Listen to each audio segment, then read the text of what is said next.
Ito na nga, pupunta nga sana ako sa palengke na malapit lang dito sa amin. Kaso maulan na naman ang kalangitan. Nagke-crave na naman ako ng tusok-tusok balls ni Manong. Ang sarap kasi ng Pinoy street foods natin. Kaya gagawa na lang si Inday Jutay nun ng sarili niyang tusok-tusok balls. Pero bago yan, i-welcome ko muna kayo dito sa aking cooking inang bida-bida sa kusina. Naghiwa lang ako dito ng onions at spring onions sa maliliit. Sa malaking bowl, naglagay lang ako ng 3 cup ng harina, 2 tablespoon ng cornstarch, 1/2 teaspoon na instant yeast. Naglagay din ako dito ng 1/4 teaspoon ng food color. Optional lang ito mga langga. 1 tablespoon na salt, 1/2 teaspoon na garlic powder, 1/2 teaspoon din na magic sarap, 1 teaspoon na baking powder, muntik ko siyang makalimutan, 1 teaspoon na pamintang durog. Sinunod ko naman itong ating onions at spring onions, siniwa ko lang sa maliliit. Nalagay ko na lahat ang ating mga ingredients kaya hahaluin na natin ito ng maigi para sila ay mag-well combine. Yung food color natin mga langga, pwede namang wala yan. Naglagay lang ako para tumingkad lang ang kulay ng aking gagawin. Sa paglagay ng tubig ay unti-untiin lang natin ito. Tulad ng paunti-unti mo siyang pinapahulog sa'yo. Kaso nga lang nung nahulog na, hindi mo man lang siya sinalo. Basta tansyahin lang natin ang sitwasyon nitong ating hinahalo.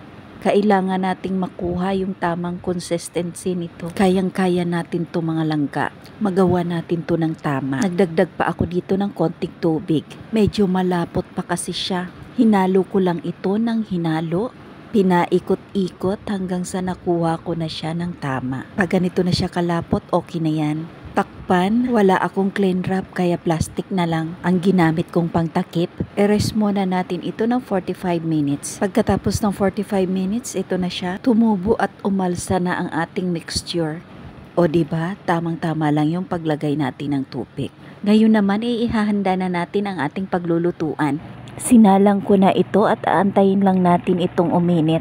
Ayan, umusok na. Lagay na natin ang ating mantika. Bago pa masunog itong aking lutuan, pinapainit ko lang itong aking mantika. Ayan, mainit na kaya magsisimula na akong magprito. Ganito lang yung aking teknik, wala stick sa pagpaprito. Ginaya ko lang si Manong. Di ko nga makuha yung pagbibilog. Si Manong ang bilis ng kamay. Sanay na sila sa ganitong gawain. Malaki din ang kikitain nyo dito. Mura lang ang mga ingredients. Patok din ito sa ating mga Pinoy. Bata, matanda, may ngipin o wala, pwedeng kumain. Hindi mahirap ibenta, mura, abot kaya. Partneran mo lang ito ng masarap na sausawan. Dapat sarapan mo ang paggawa para maraming sumasawsaw sa iyong sausawan. Babalik-balikan ka talaga nila.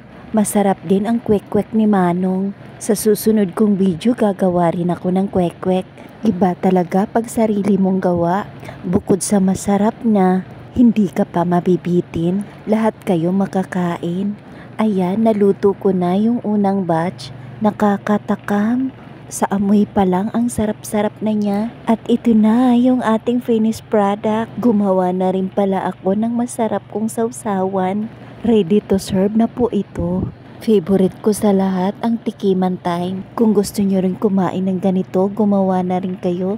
Mura na at napakadali pang gawin. Pag hindi pa kayo naka-follow sa aking maliit na channel, follow nyo naman ako guys.